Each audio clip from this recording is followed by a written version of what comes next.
William Millen here for GetMoreSports.com, and we are looking at the Xavier Musketeers with our Recruit and Reload series. Now, Chris Mack's program took a huge step forward this year, really arriving, I think, on the national scene for casual college basketball viewers. This was a program that many of us knew about, has been very successful over the past decade, obviously, but really took the next step in terms of getting into the living room of people who casually watch hoops, who don't really get into things until March Madness. All of a sudden, they're looking at seed lines and seeing Xavier in the second seed line and asking, who are the Musketeers? Who is Chris Mack?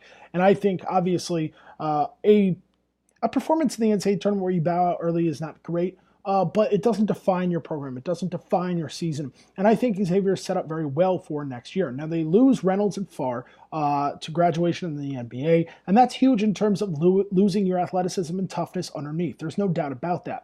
But the biggest names here that we are watching over the offseason, of course, are Trayvon Blewett and Edmond Sumner.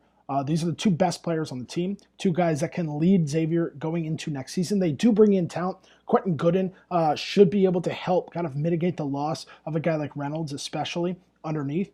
But it really comes down to Blewett and Sumner. If these guys come back, this is a top 10 team. If they don't, we're talking about a team that could be going into rebuilding mode next season.